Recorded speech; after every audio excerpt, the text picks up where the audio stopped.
বিয়ের পর থেকে মৌমিতা বুঝতে পারছিল ওকে একটু একটু করে সব কিছু বদলে ফেলতে হচ্ছে।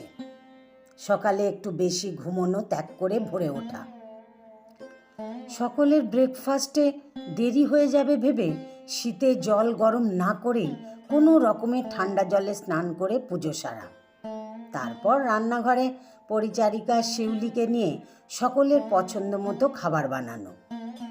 তাতে একটুও বদল এলো না। মৌমিতা ভোরে উঠে রেওয়াজ করত, ভালো গান গাইত, তাই 1 কাপ তুলসী পাতা দিয়ে চা তার বাবা তার জন্য এনে দিত ঘুমচোখ খোলার পরে।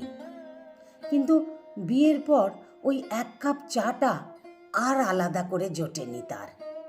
গানের পাটও চুকেছে সংসারের ঠেলায়। দত্তবাড়িতে 25 বছর পেরিয়ে গেল তার। মৌমিতার 2 ছেলে ও 1টি মেয়ে।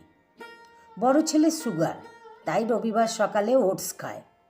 বড় বৌমা রুটি এবং তরকারি। ছোট ছেলের ছোট থেকে অভ্যাস, রবিবার হলেই তার চাই ফুলকো লুচি। ছোট ছেলের বউ নৃত্যশিল্পী, ডায়েট চার্ট মেনে খায় ফ্রুট স্যালাড এবং ফ্রুট জুস। তথাগতবাবু মৌমিতার স্বামী, রিটায়ার্ড ব্যাংক কর্মী। তার নিজস্ব খাবারের তালিকা বলে কিচ্ছু নেই। আর এই সমস্ত পঞ্চব্যঞ্জন মৌমিতাকে এই বয়সে এসেও করতে হচ্ছে পরিচারিকা শিউলিকে সাথে নিয়ে। ব্রেকফাস্ট টেবিলে সকলেই এসে বসেছে। ছোট ছেলের বউ ফেসবুকে বিশ্ব মাতৃদিবসের স্ট্যাটাস দিতে ব্যস্ত। একে একে সবাই এলো।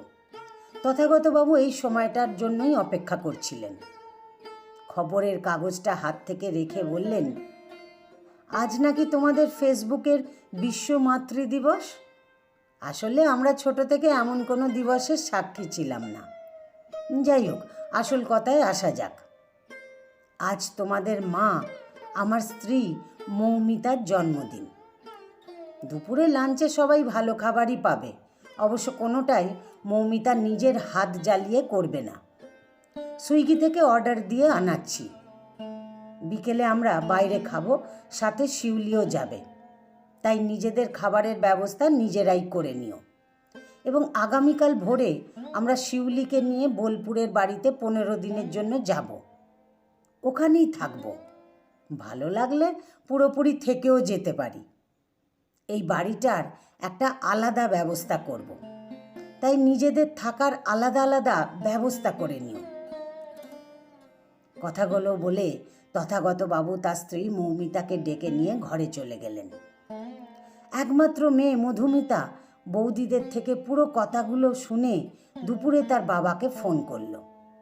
তথাগতবাবু সকলকে শুনিয়ে জোরে জোরে মধুমিতাকে বলল, আসলে মায়েদের চিরদিন এই ত্যাগের রূপ দেখতে বড্ড বেশি অভ্যস্ত হয়ে গেছো তোমরা। তার জন্যই আমার এমন সিদ্ধান্ত।